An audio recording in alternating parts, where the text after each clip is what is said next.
ತಾರಿಣಿಯ ಒಂದು ಮುದ್ದಾದ ಸುಂದರ ಕುಟುಂಬ.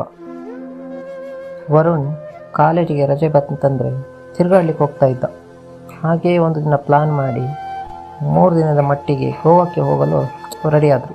ಹೋಗುವಾಗ ತಾರಿಣಿ ಮನಸ್ಸಿಗೆ ಹೇಳಲಾಗದ ಒಂದು ಕಸಿವಿಸಿ. ಈ ಬಾರಿ ಅವಳ ಅಪ್ಪ ಮತ್ತು ಅಮ್ಮನನ್ನು ಕರೆದುಕೊಂಡು ಹೋಗ್ತಾ ಇದ್ರು. ಹಾಗಾಗಿ ತಾರಿಣಿಗೆ ಒಂದು ಮನಸ್ಸಲ್ಲಿ ಏನೋ ಒಂಥರ ಭಯ. ಆದರೂ ಹೇಳ್ಕೊಳ್ಳಿಕ್ಕಾಗದೆ ನಗುನಗ್ತಾ ಅವರೊಂದಿಗೆ ಕಾಲ ಕಳೆಯಲು ಪ್ರಯತ್ನ ಮಾಡ್ತಿದ್ಲು. ಹಾಗೆ ಎಲ್ಲರೂ ಅಂದುಕೊಂಡಂತೆ ಆರಾಮಾಗಿ ಗೋವಾ ತಲುಪಿದ್ರು. ಒಂದು ದಿನ ಸಂತಸದಿಂದ ಕಳೆದ್ರು. ನೀರಿನಲ್ಲಿ ಬಿದ್ದು ಹೊರಳಾಡಿ ನಲಿಯುತ್ತಾ ಎಂಜಾಯ್ ಮಾಡ್ತಿದ್ರು.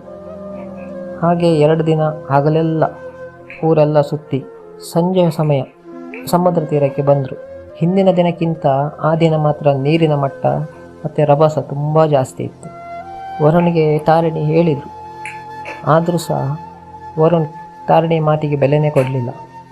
ನೀನು ಹೆದರಿ ಇಲ್ಲೇ ಕೂತ್ಕೊಂಡು ನೋಡು ಅಂತ ಹೇಳ್ತಾ ತನ್ನ 2 ಮಕ್ಕಳು, ಅಪ್ಪ, ಅಮ್ಮ, ಅತ್ತೆ ಎಲ್ಲರನ್ನು ಕರೆದುಕೊಂಡು ನೀರಿಗಿಳಿದ. ತಾರಿಣಿ ರೀ ಹುಷಾರು ಅಂತ ಹೇಳಿ ಬಾಯಿ ಮುಷ್ಟುವಷ್ಟರಲ್ಲಿ ಒಂದು ಭೀಕರವಾದ ರಕ್ಕಸ ಅಲೆ ಒಂದು ಅಪ್ಪಳಿಸಿಬಿಡ್ತು. ಅಲೆ ಬಂತು ಅಷ್ಟೇ. ಕಣ್ಣು ಮುಚ್ಚಿ ಬಿಡುವಷ್ಟರಲ್ಲಿ ತಾರಿಣಿಯ ಇಡೀ ಕುಟುಂಬ ನೀರಿನಲ್ಲಿ ದಿಕ್ಕು ತಪ್ಪಿದ್ರು. ಕೂಗಿ ಕಿರುಚಿ ಜನ ಸೇರಿದರು. ಆದರೆ ಯಾರನ್ನೂ ಕಾಪಾಡಲಿಕ್ಕಾಗಲಿಲ್ಲ. ತೀವ್ರವಾದ ಒಂದು ಹುಡುಕಾಟದ ನಂತರ ಎಲ್ಲರ ಹೆಣಗಳು ಸಿಕ್ಕವು. ದಿಕ್ಕು ತೋಚದೆ ಕಂಗೆಟ್ಟು ಕುಳಿತಳು ತಾರಿಣಿ. ಎಲ್ಲರನ್ನು ಕಳೆದುಕೊಂಡು ಅನಾಥೆಯಾದಳು.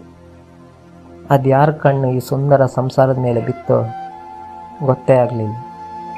ಆ ಒಂದು ಅಲೆ 6 ಜೀವವನ್ನು ತನ್ನೊಳಗೆ ಸೆಳೆದುಕೊಳ್ತು. ತಾರಿಣಿ ಅಂದಿನಿಂದ ಒಂಟಿಯಾದಳು. ಅವಳು ಓದಿದ್ರಿಂದ ಜೀವನೋಪಾಯಕ್ಕೆ ಅಂತೇಳಿ ಒಂದು ಉಪನ್ಯಾಸಕಿಯಾಗಿ ಕಾಲೇಜಲ್ಲಿ ಕೆಲಸ ಸಿಕ್ತು. ಹೇಗೆ ಅವಳು ಜೀವನ ನಡೆಸಲು ಆರಂಭಿಸಿದ್ಳು.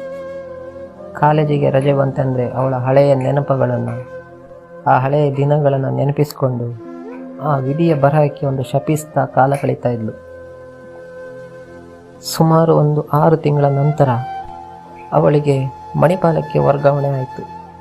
ಅಲ್ಲಿ ತನ್ನ ಬದುಕನ್ನು ಮುನ್ನಡೆಸುವ ನಿರ್ಧಾರ ಮಾಡಿದ್ಳು. ಸಮುದ್ರದ ದಡದಲ್ಲಿ ಕುಳಿತು ಕಾಲ ಕಳೆಯುವುದು ಅವಳ ದಿನಚರಿಯಾಯಿತು. ಬದುಕು ನಾವಂದುಕೊಂಡಂತೆ ನಡೆಯುವುದಿಲ್ಲ. ಸಾವು ನೋವುಗಳನ್ನು ಸಹಿಸುತ್ತಾ ಈ ಮಣ್ಣಿನ ಋಣ ತೀರುವವರೆಗೂ ಬದುಕನ್ನು ಮುನ್ನಡೆಸಬೇಕು. ಕುಗ್ಗಿ ಕೂರುವ ಬದಲು ಮುನ್ನುಗ್ಗಿದರೆ ಮುಂದಿನ ದಾರಿ. ಅಲ್ಲಿವರೆಗೆ ತಾಳ್ಮೆಯಿಂದ ಧೈರ್ಯದಿಂದ ಒಂದು ಬದುಕುವ ಕಲೆಯನ್ನು ಕರಗತ ಮಾಡಿಕೊಂಡಾಗ ಮಾತ್ರ ಒಂದು ಬದುಕನ್ನು ಮುನ್ನಡೆಸಲು ಸಾಧ್ಯ. ಇದಕ್ಕೆ ಒಂದು ತಾರಿಣಿ ಮಾದರಿಯಾದಳು.